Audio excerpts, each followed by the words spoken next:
The reaction to a lot of these scandals has been overwhelmingly critical in mainstream media and in social media. Do you believe this will spur cultural change in New Zealand rugby? I do think we have seen social change, especially if you think back to the 1980s with Greg McGee's Foreskin's Lament, which was a really famous New Zealand play in which it really took on misogyny and violence and many of the things about this all-male culture.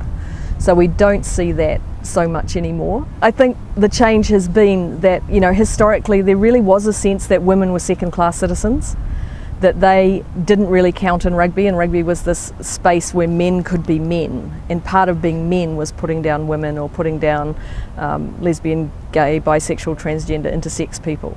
And so I think that that's really shifted. So I think that we are actually moving in the right direction. What will it take to put those changes in place? Well, if we see the All Blacks, if we see New Zealand rugby taking really strong stands against this kind of behaviour, then we'll see that start to filter. But you still see these really big kind of tensions and resistances. Discourses change slowly. So we're always going to have people who are sort of caught in the old discourses and some people that are moving into the new ways of seeing things, and it's going to be messy. If there was women on the rugby board, would that make a difference?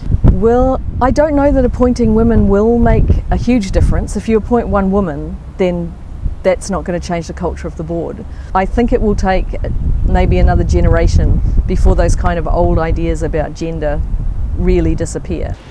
How has the rise of social media impacted these scandals? Well, I think social media amplifies the scandals. So what happens is, historically, we would only have two voices in the frame. That would be the media, the mainstream media, and that would be the rugby union or the rugby players. So now with social media, we've got this explosion of voices, different voices, and they tend to be extreme or more extreme. So we don't see the middle ground. What we tend to see is the people who are really pro or the people who are really against. So we get very strong voices, which is not necessarily a bad thing because it allows people to call things out that maybe historically wouldn't have been called out. And I guess the question is, do we need a social change in the culture of rugby, or is it just that when players do things that aren't appropriate, that we don't think are socially appropriate, that they just become more visible?